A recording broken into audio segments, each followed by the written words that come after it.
નમસ્કાર દર્શક મિત્રો, લોકમંચમાં આપનું સ્વાગત છે। લોકમંચમાં આજે ચર્ચા કરી રહ્યા છે લોકશાહીના મંદિર કેવા તેવા રાજ્યસભા અને લોકસભામાં સંસદની જે કાર્યવાહી ચાલી રહી છે, એટલે કે ચોમાસું સત્ર ચાલી રહ્યું છે। આમ તો કહેવું અજુગતું લાગે છે કે કાર્યવાહી ચાલી રહી છે, કારણ કે ખાલી માત્ર અત્યાર સુધીમાં 18 કલાક જેટલું જ કામગીરી થઈ છે સંસદની અંદર। એમાં સત્તાપક્ષ અને વિપક્ષ વચ્ચે હોબાળો જોવા મળી રહ્યો છે અને હોબાળાની વચ્ચે દેશની પ્રજાના પૈસા અને સમયનો વેડફાટ થતો જોવા મળી રહ્યો છે। ચર્ચા એટલા માટે કરી રહ્યા છે કે હવે તો એક સ્ટ્રેટેજી જોવા મળી રહી છે કે મોદી સરકારની વિરુદ્ધમાં 14 વિપક્ષી નેતાઓ ભેગા થયા હોય અને બ્રેકફાસ્ટ ડિપ્લોમેસી પણ જોવા મળી હતી। અને આજે આ 14 વિપક્ષી નેતાઓ જે છે એમના દ્વારા એક સંગઠન કરીને તેઓ જંતર મંતર પર પહોંચ્યા હતા, જ્યાં ખાસ કરીને દિલ્હીમાં જે ખેડૂતો આંદોલન કરી રહ્યા છે તેમને સમર્થન કરવા માટે આ વિપક્ષી નેતાઓ પણ ભેગા થતા જોવા મળી રહ્યા છે। ચર્ચા કરી રહ્યા છે કે એક તરફ ભેગા તો થયા છે, પરંતુ વિપક્ષમાં રાહુલ ગાંધીએ જ્યારે જણાવ્યું છે, સ્ટેટમેન્ટ આપ્યું છે કે દેશમાં બેરોજગારી લોકોને જોવા મળી રહી છે, લોકો રોજગાર માટે વલખા મારી રહ્યા છે, રોજગાર મળતો નથી અને એવામાં કરોડો લોકોની નોકરીઓ પણ જતી રહી છે। ત્યારે છેલ્લા 7 વર્ષમાં 12 કરોડ લોકોને આંકડો પણ આપવામાં આવ્યો છે કે 12 કરોડ લોકો જે છે રાહ જોઈને બેઠા છે કે તેમને નોકરીઓ મળી શકે। આ પ્રકારનું સ્ટેટમેન્ટ રાહુલ ગાંધીએ આપ્યું હતું। ચર્ચા કરી રહ્યા છે કે મોંઘવારીની સાથે સાથે બેરોજગારી પણ સૌથી મોટો યક્ષ પ્રશ્ન જોવા મળી રહ્યો છે અને એવામાં પેગાસુસ મામલે પણ વિપક્ષ અત્યારે ચાલતી ન હોય તેવા દ્રશ્યો સામે આવી રહ્યા છે। વિપક્ષ કહે છે કે અત્યારે અમે પેગાસુસ મુદ્દે ચર્ચા કરવા માટે તૈયાર છે, પણ સંસદમાં એની મુદ્દા પર ચર્ચા થતી જ નથી અને સમય વેડફાઈ રહ્યો છે અને પૈસાનો પણ વેડફાટ થઈ રહ્યો છે, પ્રજાના પૈસાનો અત્યારે વેડફાટ થતો જોવા મળી રહ્યો છે। તેની પર ચર્ચા કરી રહ્યા છે। મારી સાથે ચર્ચામાં જોડાયા છે સ્નેહલ જોશી કે જેઓ નેતા બીજેપી છે, અલ્પેશભાઈ જોડાયા છે કે જેઓ પ્રવક્તા કોંગ્રેસ અને યોગેશ ચુડગર જોડાયા છે કે જેઓ રાજકીય વિશ્લેષક છે। આપ ત્રણેયનું સ્વાગત છે ચર્ચામાં। યોગેશભાઈ, સૌથી પહેલા આપણે પૂછવા માંગુ છું કે વિપક્ષની કાર્યવાહી જે થઈ રહી છે એ ભૂતકાળની સંસદની કાર્યવાહી અને અત્યારની સંસદની કાર્યવાહીમાં શું ફરક લાગે છે આપણે? બદ્રેશભાઈ, દિલ્હીની ગાદી ઉપર કોણ બેઠું છે એ કોઈ બહુ મોટો પ્રશ્ન નથી। જ્યારે કારણ કે મારો અભ્યાસ એમ કે છે કે આ પાર્લામેન્ટ, સંસદ એ કાયદા બનાવવા માટે અથવા તો જે તે કાયદામાં સુધારો કરવા માટે અને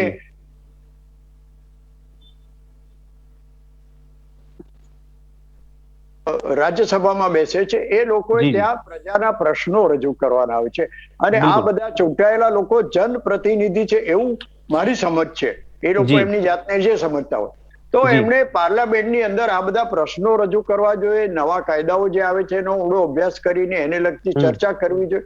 પણ આ જ વાત કોંગ્રેસની ગવર્મેન્ટ હતી ત્યારે ભારતીય જનતા પાર્ટીએ ચિદમ્બરમના એક નાનકડા પ્રશ્નો પર 10 દિવસ સુધી પાર્લામેન્ટ ચાલવા નહોતી દીધી। એટલે આ જે વાત છે એ પાર્લામેન્ટ ચાલવા નહીં દેવી એ બહુ જૂની વાત છે। ભાજપે કરી મેં દાખલો આપ્યો, અગાઉ પણ આવું બધું બન્યું છે।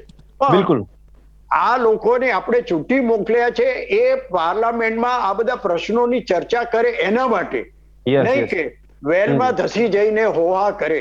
અને આ વખતે અત્યારે જે થઈ રહ્યું છે એ વિપક્ષ ભાજપની વિરુદ્ધ કરી રહ્યું છે, એટલે ભાજપ અત્યારે એમ કે આ લોકો આવું કરે છે અથવા વિપક્ષ આવું કરે છે, પણ તમે શું કરેલું એ તમે યાદ કરો।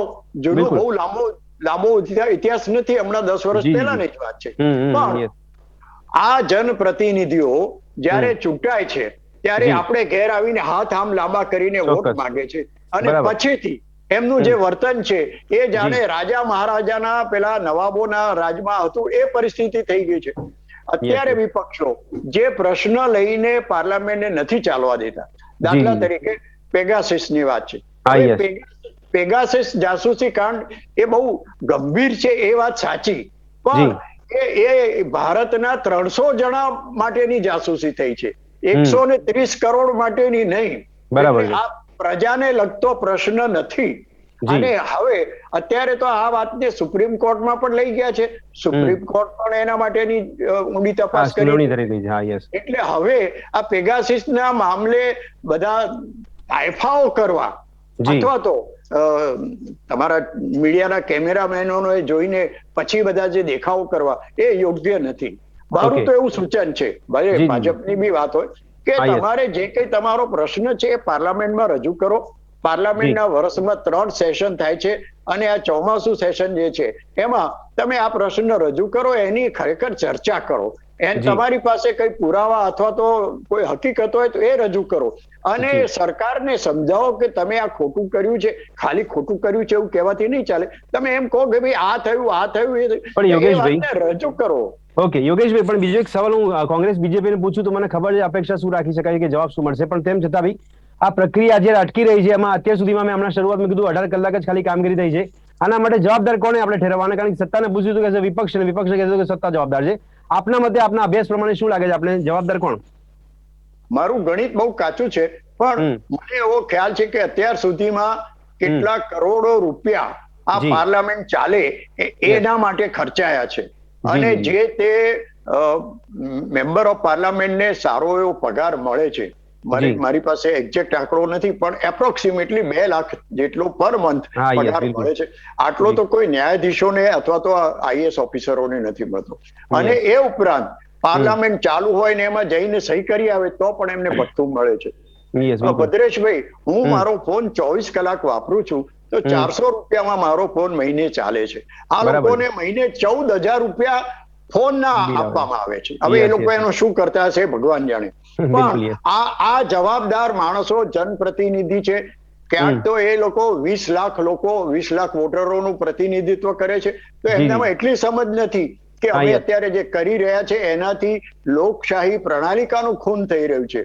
લોકશાહીનું જે મહત્વ છે એ જતું રહ્યું છે. અને આ જે પાર્લામેન્ટ આપણે બનાવી છે એ બંધારણ સભાએ જુદા જુદા દેશોના બંધારણનો અભ્યાસ કરીને બનાવી છે. લોઅર હાઉસ, અપર હાઉસ એવી રીતે જે બનાવ્યું છે એમાં યોગ્ય ચર્ચા કરો અને એમાં તમારા પ્રશ્નો રજૂ કરો. અને એ જ રીતે સત્તા પક્ષ છે એ પણ વિપક્ષોને બોલવા ના દે અથવા એમના તરફથી મૂકવામાં આવતા ઠરાવોને ધ્યાન ના લેવા આવે. એટલે બંને જવાબદાર છે. આમાં કોઈ દૂધે ધોયેલા નથી.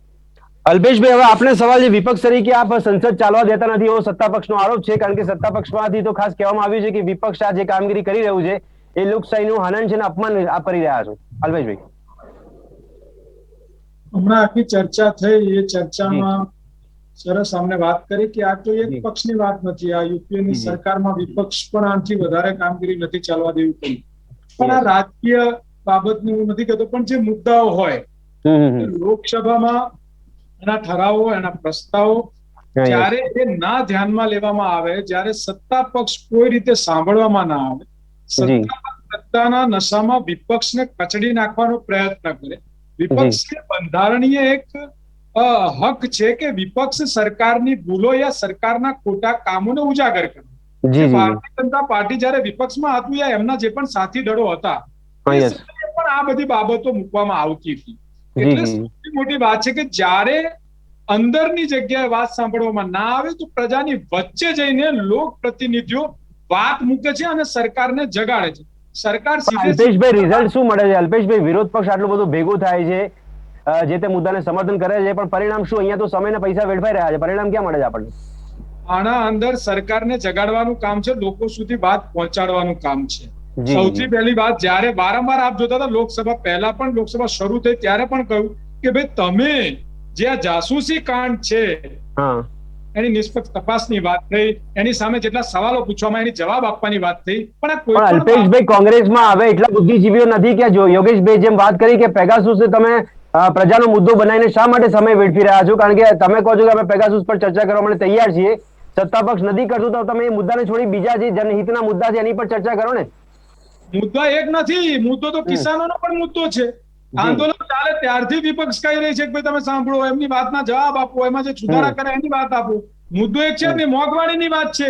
આની આ યુપીએ સરકારમાં 2 રૂપિયા વધતા હતા. આપ બી ત્યારે મીડિયામાં હશો, ત્યારે બોટલો અને પેટ્રોલ પંપો લઈને નીકળતા હતા.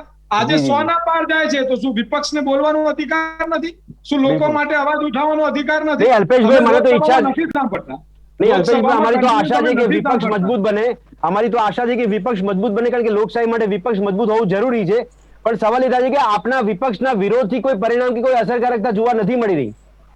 વિપક્ષના વિરોધથી લોકોની અંદર તમે જોવો છો કે લોકોનો વિશ્વાસ વધે છે અને લોકો સરકાર સામે સવાલ કરતી થાય છે, સરકારને પૂછે છે. અને જો વિપક્ષથી ફરક ના જ પડતો હોય, વિપક્ષના આંદોલનથી ફરક ના પડતો હોય તો અત્યારે તમે હું કદાચ આ ટીવી ડિબેટમાં આની ચર્ચા જ ના કરતા હોત. આપણે તો ચર્ચા એટલા માટે કરી રહ્યા છે કે લોકશાહીના મંદિરમાં લોકોના પૈસા વેડફાઈ રહ્યા છે. એ પછી સત્તા પક્ષ જવાબદાર હોય કે વિપક્ષ જવાબદાર હોય? લોકશાહીના મંદિરમાં પૈસા વેડફાઈ રહ્યા છે, એમાં સત્તા પક્ષની પૂર્ણ જવાબદારી છે. સત્તા પક્ષે જ્યારે વિપક્ષ સવાલ પૂછતી હોય, જ્યારે વિપક્ષ એની વિગતો માંગતી હોય તો એ છુપાવવાની જગ્યાએ જવાબ આપવો જોઈએ. બહુમતીના સરકારના નશામાં સવાલો પ્રજાના દબાઈ ના દેવા જોઈએ. જ્યારે દબાઈ જાય છે ત્યારે વિપક્ષની જવાબદારી છે કે સંસદ ના સાંભળે તો લોકોની વચ્ચે જાય અને લોકોને જગાડવામાં આવે છે. બરાબર છે. અલ્પેશભાઈ, 12 કરોડનો આંકડો ક્યાંથી લઈ આવ્યા? કોઈ ઓથેન્ટિક સોર્સ છે આપની પાસે? 12 કરોડ લોકો નોકરીની રાહ જુએ છે? રાહુલ ગાંધીએ કીધું 12 કરોડ લોકો નોકરીઓની રાહ જોઈ રહ્યા છે છેલ્લા 7 વર્ષોમાં. એ 12 કરોડનો આંકડો ક્યાંથી લઈ આવ્યા? તમે જોતા હશો કે ગુજરાતમાં જ જયારે એક ભરતી પડે છે તો 12 લાખ ફોર્મ ભરાય છે સામાન્ય ભરતીમાં. આ 12 કરોડનો આંકડો સમગ્ર રાજ્યની અંદર જે યુવાનો છે એ નાની નાની નોકરીઓ સરકારી બહાર પડતા હજારો ને લાખોની સંખ્યામાં જે ફોર્મ ભરાય છે ને એની ગણતરીનો જ આંકડો છે. અને એ તો મીડિયા પણ જાણે છે કે બેરોજગારી કેટલા ટકા દર ચોપડે દર બતાવે છે કેટલા ટકા છે. હવે એ કેટલો સાચો હોય પણ એના સિવાયના જે બેરોજગારો યુવાન છે એમની શું પરિસ્થિતિ. છેલ્લો સવાલ પછી હું સ્નેહલભાઈને પૂછું. અલ્પેશભાઈ, છેલ્લો સવાલ પછી સ્નેહલભાઈને સવાલ પૂછું છું. અલ્પેશભાઈ, વિપક્ષે હવે માઇન્ડસેટ કર્યું છે કે હવે આગામી ચૂંટણીઓ આવે છે ને હવે અત્યારે ચોમાસું સત્ર છેલ્લું જોવા મળી રહ્યું છે, કારણ કે હવે તો નવું સત્ર આપણને નવા વર્ષે જોવા મળશે. તો અત્યારે ચોમાસું સત્રનો સમય બગાડો, જેથી કરી વિરોધ કરો, જેથી કરી પ્રજા આપણને થોડું મેન્ડેટ આપી શકે. કદાચ આ વિરોધ આપ જાણો છો કે લોકસભામાં ચાલી રહ્યો છે, કોઈ વિધાનસભામાં નથી ચાલી રહ્યો. ચૂંટણી કદાચ ગુજરાતમાં આવતી હોય, ચૂંટણી કદાચ પડોશી રાજ્યોમાં આવતી હોય. અત્યારે લોકસભાની ચૂંટણી તો આવતી નથી. લોકસભાની અંદર વિરોધ એટલા માટે ચાલી રહ્યો છે કે જે પરિસ્થિતિ સરકારની છે, જે સરકાર સાંભળતી નથી, એ મોંઘવારીની વાત હોય, એ પછી શિક્ષણની વાત હોય, એ ઓક્સિજન ઇન્જેક્શન બેડની વાત હોય, એ પછી તમે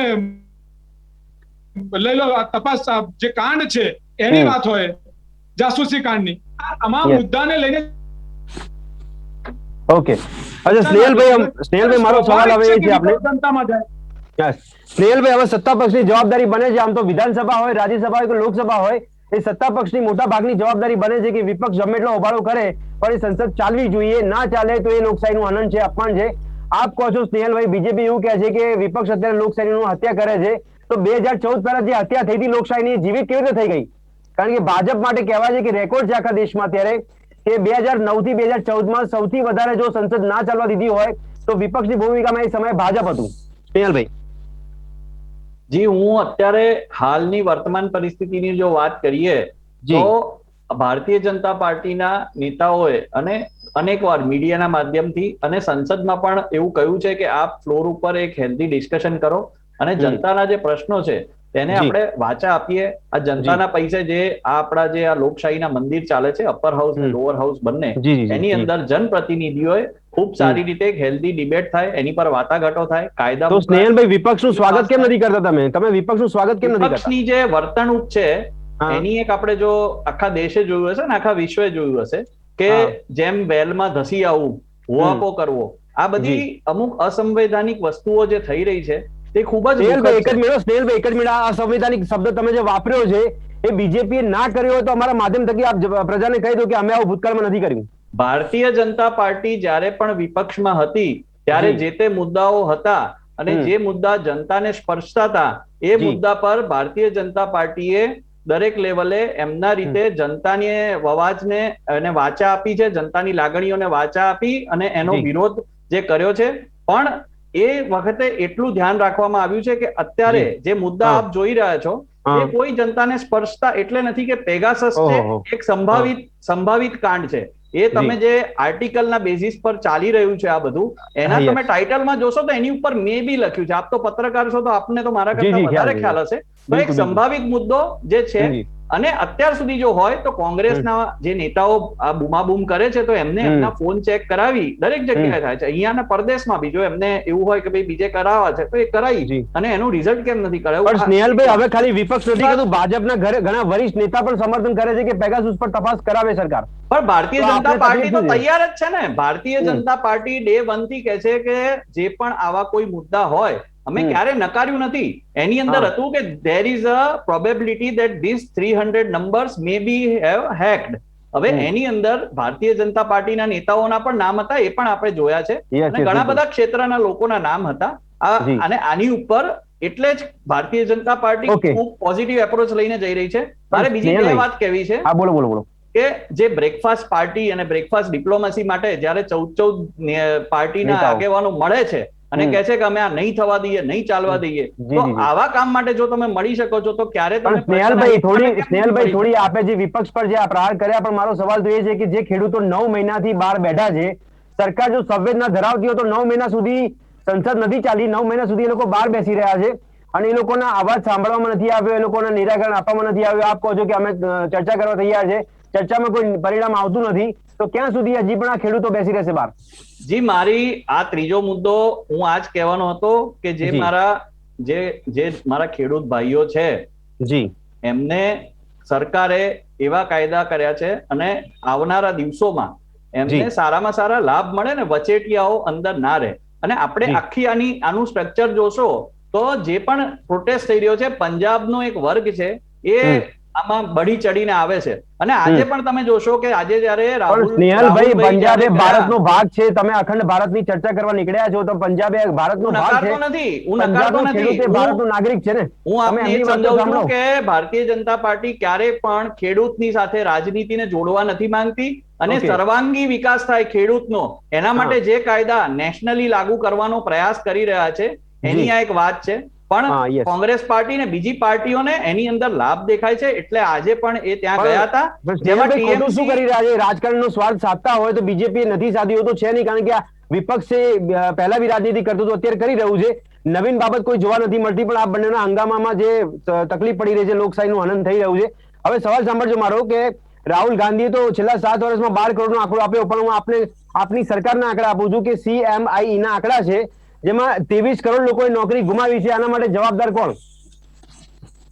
આજે આપ કરો છો રોજગારીની વાત છે તેનું કહું કે આપણા ત્યાં અનએમ્પ્લોયમેન્ટ રેટ 1.8 છે, જે મારું થોડું જ્ઞાન છે, ગઈકાલના આંકડા છે મારી પાસે. આપણા બાજુનું રાજ્ય છે જે ત્યાં 21% છે, રાજસ્થાનમાં. બરાબર, ત્યાં એ સરકાર એમની છે અને એમને જે કરતા હશે અને મને ખાતરી છે કે એ લોકોને પણ યુવાનોની ચિંતા છે. આ તો દેશનો આંકડો છે સ્નેહલભાઈ, આ દેશનો આંકડો. હું એના પર જ આવું છું કે અનએમ્પ્લોયમેન્ટ જે હું એ જ સમજાવવાનો પ્રયાસ કરું છું આપને ને આપના થ્રુ જનતાને કે જે પણ અત્યારની પરિસ્થિતિમાંથી આપણો દેશ પસાર થઈ રહ્યો, આખું વિશ્વ પસાર થયું રાધર, પણ આપણો દેશ જે છે એની અંદર જે આ પરિસ્થિતિ આવી તેમાં પ્રાઇવેટ સેક્ટરમાં પણ ઘણા બધા મિત્રોએ નોકરી ગુમાવી, ઘણા બધા લોકોએ ધંધા ચેન્જ કરવા પડ્યા, એના પ્રકાર બદલવા પડ્યા, એને સ્કેલ ડાઉન કરવા પડ્યા અને મજબૂત. એમના માટે સરકારે શું કર્યું? એમના માટે શું સરકારે આજે આપને ખબર હશે 65,000 લોકોને આજના દિવસમાં નોકરી મળી છે અને ગુજરાત સરકાર સતત રીતે આની ચિંતા કરી રહી છે. સરકારી પરીક્ષાઓ અને સરકારમાં પણ જેટલી બી ભરતી હોય તેનું ખૂબ જ ટ્રાન્સપરન્ટ રીતે કરવામાં આવે છે અને મને આનંદ છે કે આ જે યુવાનો છે. અને બીજું હું આપને એક નાની વાત સમજાવવાનો પ્રયાસ કરું છું કે જેમ જેમ યુવાનો ગ્રેજ્યુએટ થાય તેમ તેમ એ લોકો નોકરીની શોધમાં નીકળે છે. તમે વાયદો કર્યો છે કે અમે વર્ષની 2 કરોડ નોકરીઓ આપીશું, 7 વર્ષમાં તમે આંકડો હોય તો આપો મને કે કેટલી નોકરીઓ તમે 7 વર્ષમાં દર વર્ષે આપને એ જ સમજાવવાનો પ્રયાસ કરું છું કે આ જે આંકડા છે એની અંદર વધારો થતો રહે છે અને ક્યારેક આવું પેન્ડેમિક જેવી પરિસ્થિતિ આવે. વાયદો કર્યો ત્યારે સરકારને નહીં, જે વાયદો જે વ્યક્તિ દ્વારા કરવામાં આવ્યો ત્યારે વ્યક્તિને હવે અંદાજ નતો કે વસ્તી વધતી જઈ રહી છે, આંકડા વધતા જઈ રહ્યા છે ગ્રેજ્યુએશન લોકોના. આ અંદાજ નતો કે હવામાં વાતો કરી હતી? ના, હવામાં વાતો કરવાનો કોઈ વિષય નથી. એક સમજો, આજે હું પણ કહું છું કે ભલે મારા વિરોધી છે કોંગ્રેસના લોકો, પણ આજે રાહુલજીએ બી યુવાનોની જે વાત કરી તો બરાબર છે, ભલે એમને આંકડો જે બી આપ્યો હોય, પણ ગુજરાત સરકારની જો વાત કરીએ તો આજે 65,000 યુવાનોને નોકરી અપાઈ છે. આ એક ખૂબ જ સારી વસ્તુ છે. તમે ગુજરાતને ટાંકો છો કારણ કે ગુજરાત વિધાનસભાની ચૂંટણી આવી રહી છે. મારો સવાલ દેશના પરિપ્રેક્ષમાં છે, ખાલી ગુજરાત માટે નથી. દેશના પરિપ્રેક્ષમાં પણ હું કહું છું કે દેશના પરિપ્રેક્ષમાં જો વાત કરો તો એમ્પ્લોયમેન્ટ આપનાર ગવર્નમેન્ટ છે પહેલું તો, અને બીજું જે છે પ્રાઇવેટ સેક્ટર છે. હવે સારી વાત એ છે કે આજે ભલે કોંગ્રેસના મિત્રોને આજે 14 વિરોધી પાર્ટીઓને ભારતીય જનતા પાર્ટી પર ભરોસો ના હોય, પણ FDI જે છે ફોરેન ડાયરેક્ટ ઇન્વેસ્ટમેન્ટ એ વધુમાં વધુ આવ્યું છે ભારત દેશમાં આ કાળમાં. અને એ પણ જે FDI ટોટલ આવ્યું છે એની અંદર કન્સ્ટ્રક્શન ઇન્ડસ્ટ્રીમાં સ્નેહલભાઈ તમે FDI માં અત્યારે FDI ને લઈને તમે ગૌરવ કરો છો. કરું છું હું આપને એક જ મિનિટ સ્નેહલભાઈ, તમે ગૌરવ કરો છો FDI માટે, પણ મારો સવાલ છે કે આ 23 કરોડ જે યુવાન છે એ લોકો માટે વિકલ્પ શું આવે? શું એટલે મારી વાતમાં આપને કદાચ એનો જવાબ મળશે કે FDI જે આવ્યું છે કન્સ્ટ્રક્શન ઇન્ડસ્ટ્રીમાં મેક્સિમમ એમાં અને ઇન્ફ્રાસ્ટ્રક્ચર પ્રોજેક્ટ્સમાં રોકાયું છે. અને ઇન્ફ્રાસ્ટ્રક્ચર પ્રોજેક્ટ જે છે એ એમ્પ્લોયમેન્ટ ગિવિંગ જે છે એની અંદર સેકન્ડ નંબર પર આવે છે. એટલે આવનારા વખતમાં હું એમ નથી કહેતો કાલે જ બધા યુવાનોને નોકરી મળી જશે, પણ અમારી પોલિસી છે અને જે કોરોનાનો માર પડ્યો છે જનતા પર, સરકાર પર, બધા પર, એના લીધે અમારી જે પોલિસીસ છે એનાથી બને એટલા જલ્દી પ્રયત્ન કરી સરકારી જગ્યાઓ પણ ભરીશું. અરે સ્નેહલભાઈ, પણ મારો સવાલ એ થાય છે, મને 23 કરોડ લોકોની ચિંતા એટલા માટે થાય છે કે આ 23 કરોડના એક પણ ખાતામાં તમે પૈસા જમા નથી કરાવ્યા. તમે કેવું કહેશો કે ખેડૂતોના ખાતામાં જમા કરાવ્યા અમે લોકોએ, પણ આ જે યુવાનો એકદમ બેકાર થઈ ગયા છે, એમના ખાતામાં 1 રૂપિયો પડ્યો નથી, તો સરકારે એમના માટે વિચારણા ના કરી? એટલે આ રાહુલજી 12 કરોડ કે 20 કરોડ કંઈક કહેતા હતા, પછી 23 કરોડ. એટલે મારું તમને એ કહેવાનો પ્રયાસ છે કે જેટલા બી યુવાનો જે એમ્પ્લોયમેન્ટ એક્સચેન્જમાં નામ લખાવે છે, જેમને જોબ મળે છે, અને પછી એની અંદર નવા યુવાનોની પણ ભરતી થાય છે. એટલે આ એક સાયક્લિક પ્રોસેસ છે. અચ્છા સ્નેહલભાઈ, મારો સવાલ એ છે કે પેટ્રોલ ડીઝલના ભાવ ક્યારે ઘટશે અથવા ઘટશે કે નહીં? પેટ્રોલ ડીઝલની આપણે જો વાત કરીએ તો પેટ્રોલ ડીઝલના જે ભાવની અંદર જે ઉછાળો આવ્યો છે જે આ વૈશ્વિક પરિસ્થિતિના લીધે છે, પણ સાથે સાથે તમે જોશો કે ગુજરાતની અંદર જે સ્ટેટનો ટેક્સ છે એના પર ખૂબ કંટ્રોલ રાખવામાં આવ્યો છે. જ્યારે મહારાષ્ટ્ર અને રાજસ્થાનમાં તમે જાઓ તો ત્યાં એનો પર ઘણો વધારો છે. એટલે મારા ત્યાંના રાજસ્થાનના પણ મને એ થાય છે તમે આ બાબતમાં સ્નેહલભાઈ સરકારને આ બાબતનો સવાલ પૂછો ત્યારે કોંગ્રેસના સરકારની ચર્ચા તમે સરખામણી કરવા માંડો છો કે ગુજરાતમાં આમ છે ને બીજા રાજ્યોમાં આવું છે. પણ મારો સવાલ એ છે કે સેન્ટ્રલમાં પણ બીજેપી છે, ગુજરાતમાં પણ બીજેપી છે, તો પહેલું ઉદાહરણ તો તમે પૂરું કરો ને કે તમે ટેક્સમાં ઘટાડો કરીને લોકોને રાહત આપો.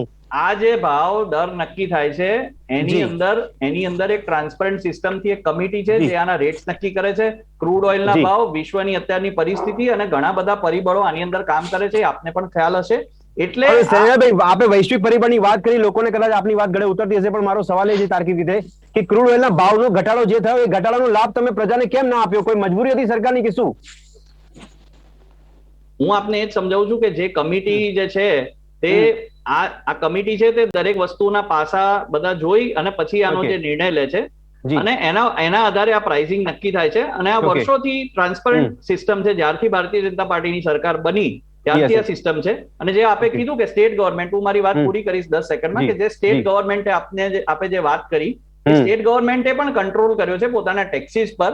એટલે જેટલી પણ રાહત મારા ભાઈ બહેનોને અહીંયાની મળી શકે. સ્નેહલભાઈ, આપની જાણકારી આપને ખબર છે કે નહીં મને ખબર નહીં, પણ મીડિયા સમક્ષ નાયબ મુખ્યમંત્રી નીતિન પટેલે કીધું કે અહીંયા વેટમાં કોઈ ઘટાડો થશે નહીં, અને કેન્દ્રીય મંત્રીએ પણ અહીંયા ગુજરાતમાં આવીને ગાંધીનગરમાં આવીને કીધું હતું કે હાલમાં કોઈ પણ સેન્ટ્રલ એક્સેસમાં પણ ઘટાડો નહીં કરવામાં આવે. આટલી તો તમે સ્પષ્ટતા કરો છો ને હવે તમે પેટ્રોલની વાત કરું છું. હું ફક્ત પેટ્રોલની વાત કરું છું કે બીજા જે સ્ટેટના ટેક્સીસ છે પેટ્રોલ પર એના કરતા ગુજરાતમાં ઘણા ઓછા છે, એવું મારું. ઓકે, ચલો યોગેશભાઈ કઈ કહેવા માંગે? યોગેશભાઈ બોલો. યોગેશભાઈ. હાજી, સ્નેહલભાઈએ બહુ સરસ વાતો કરી અને જાણે કે ભારતીય જનતા પાર્ટી તો બધું બહુ જ કામ કરી નાખ્યું અને લોકોનું કેટલું બધું ભલું કરી નાખ્યું. હવે કિસાનો, મેં પહેલા જ કહ્યું કે આ પેગાસિસ નો પ્રશ્ન છે એ પ્રજાને લગતો છે જ. એના માટે આ બધું કરવાની જરૂર નથી. માત્ર 300 જણા એમાં ન્યાયાધીશો પણ આવી ગયા છે, એમને લગતો છે. અને એની અત્યારે સુપ્રીમ કોર્ટમાં ચર્ચા ચાલી રહી છે. અથવા તો પાર્લામેન્ટમાં તમે શાંતિથી એનો પોઈન્ટ ઓફ ઓર્ડર ઉઠાવીને તમે આ પ્રશ્નને લાવી શક્યા હોત, પણ એ નથી કર્યું. માત્ર તમે ધમાલ અને ધમાલ કરી.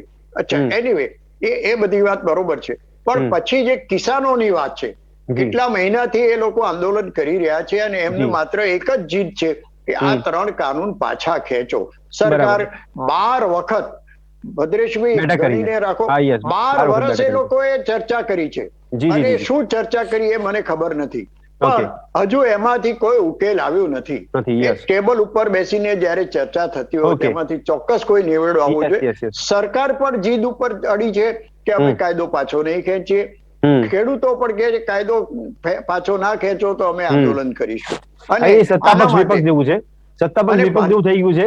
યોગેશભાઈ, સમય ઓછો પડ્યો. અલ્પેશભાઈ, છેલ્લી આપની પ્રતિક્રિયા છે. વિપક્ષ હવે માઇન્ડસેટ કરશે કે સંસદની કાર્યવાહી ચાલે? અલ્પેશભાઈ. સરકાર સાંભળશે તો 100% ચાલશે. આપની વાતનું હું કહી દઉં કે હમણાં અમને કહ્યું કે દિલ્હીથી અમુક જે એ જ વિરોધ કરે છે. રાકેશ ટીકર કિસાન નેતા, ત્યારે યુપીએની સરકાર હતી ને જયારે સામે આંદોલન કરતા હતા તો ભાજપના દિગ્ગજ નેતા એમના સ્ટેજ પર હતા તે વખતે. એમના હજારે બેઠા ત્યારે ગાડીઓ ભરી ભરીને ભારતીય જનતા પાર્ટી એમના ટેકામાં જઈને રાજનીતિ કરી છે. બરાબર છે. એ વિપક્ષની ફરક છે કે જ્યારે કોઈ પણ લોક આંદોલન હોય લોકો માટેનું હોય તો એમાં વિપક્ષે એને સાથે રહેવું જોઈએ. બરાબર, આ વાતને તો સમજી. બીજી વાત એમને એવી કરી કે અમે રોજગારી આપીએ છીએ. હમણાં જ મીડિયામાં 20 દિવસ પહેલા ડોક્ટર્સની ભરતીની વાત, નર્સિસની ભરતીની વાત, ટીચર્સની ભરતીની વાત, હા યસ કેટલી જગ્યાઓ ખાલી પડીને એનું જોરદાર મીડિયાએ બતાવ્યું. યસ બિલકુલ. કોરોના ચાલતો હતો ત્યારે પણ નથી જગ્યાઓ ભરાઈ બતાવી અને મેડિકલ સ્ટાફ સ્ટ્રાઇક પર પણ ઉતર્યો છતાં પણ હા યસ રીતે કે સરકારના અધિકારીઓ એને મેન્ટેન કરતા હતા, જેના કારણે ડોક્ટરોએ રાજીનામું પણ મૂક્યું. ચોક્કસ વાત એટલી જ છે, આપણે કેન્દ્રની વાત કરી તો રાજ્યની વાત આવી એટલે મેં કહ્યું. શિક્ષણમાં એમને કહ્યું કે અમે શિક્ષણ તમે જોવો છો કે ગુજરાત સરકારે 100% ખાનગીકરણ. ઓકે. એમને કહ્યું કે આવો કાર્ડ આવ્યો, પેટ્રોલમાં ટેક્સીસ, અને કેમ સવાલ પૂછે છે એ પણ હું કહું છું વિપક્ષ તરીકે. હા યસ યસ યસ. નરેન્દ્રભાઈ જ્યારે મુખ્યમંત્રી હતા ગુજરાત, ત્યારે કચાઈને ગુજરાતને લાફો મારતા હતા. એમને એવું કહું છું એડમિનિસ્ટ્રેશન જે પણ છે મને પૂછવું, હું પોતે પણ સરકાર ચલાવું છું. આજે બેરોજગારી વધી છે, કેમ નહીં વધે? મને આમાં તો 2 કરોડ નોકરીઓ આપીશ. આ સવાલ એને એમને એવું કહ્યું. ઓકે ઠીક છે અલ્પેશભાઈ, ઠીક છે. આ બધા ભાષણ આપણે યુટ્યુબ પર અત્યારે લોકોને મળી જાય છે, સોશિયલ મીડિયા પર વિરોધ પણ કરે છે લોકો. ઠીક છે અલ્પેશભાઈ, સમયની અવધિ અહીંયા નડી રહી છે. જેમ સંસદ સેકન્ડમાં વાત પૂરી કરું છું. ઘણો બધો સમય બીજા બધાને આપણે મારે ચોખ્ખો એટલા માટે કરવી પડે. આ સવાલ પ્રધાનમંત્રીને એટલા માટે છે કારણ કે જ્યારે વિપક્ષમાં હતા ત્યારે એમને કમિટમેન્ટો આપ્યા છે, અને જ્યારે કમિટમેન્ટ આપ્યું હોય તો પ્રધાનમંત્રીને પૂછી. ચલો ઠીક છે અલ્પેશભાઈ, આપણે કીધું વાતની આપણે આશા રાખીએ છીએ કે વડાપ્રધાન શ્રીએ જે દાવા કર્યા તે દાવા મુજબ હવે લોકોને એના ફાયદા મળતા જાય. કારણ કે પેટ્રોલ ડીઝલની મોંઘવારીથી લોકોને જીવન નિર્વાહ ચલાવવા અત્યારે અઘરું પડી ગયું છે, એટલા માટે ચર્ચા કરવામાં આવી રહી છે કે સંસદ હવે ચાલે અને સંસદમાં યોગ્ય પ્રશ્નો પર ચર્ચા કરવામાં આવે. આશા એ રાખીએ છીએ કે બધી ફરજની ભાગ આવે છે તો સંસદ 100% ચાલશે. ઓકે અલ્પેશભાઈ, ઠીક છે, સમય ઓછો પડી રહ્યો છે. દર્શક મિત્રો, આશા રાખીએ છીએ કે વિપક્ષ અને સત્તા પક્ષનો સમન્વય એવો થાય કે આપણા દેશની અંદર રાજ્યસભા અને લોકસભામાં કાર્યવાહી યોગ્ય રીતે કરવામાં આવે, યોગ્ય પ્રશ્નો પર, જનહિતના પ્રશ્નો પર ચર્ચા કરવામાં આવે. કારણ કે આ રીતે તો લાખોથી કરોડ રૂપિયા, અત્યારે જેટલે 130 કરોડની જનતાનો જો આંકડો મૂકવામાં આવતો છે નેતાઓ દ્વારા, પણ આપણે અંદાજે જણાવી દઈએ કે 18 કલાકની કામગીરી થઈ છે, એમાં નુકસાન થયું છે 132 કરોડનો એક આંકડો પણ આપવામાં આવી રહ્યો છે. 132 કરોડ રૂપિયાનું નુકસાન થયું છે અત્યારે આ વખતે ચોમાસુ સત્રમાં. હજી કેટલા દિવસ નથી ચાલતી એ પણ જોવું રહ્યું, પણ આવી જ ભૂમિકા ભાજપની ભૂમિકા જોવા મળી હતી ભૂતકાળની અંદર, અને તેની જ ભૂમિકામાં વિપક્ષ જોવા મળી રહ્યું છે. આખરે સરકાર એવું કહે છે કે વિપક્ષ યોગ્ય કામગીરી નથી કરતું, એટલે સરકાર સ્વીકારે છે કે દેશમાં વિપક્ષ હજુ યથાવત છે.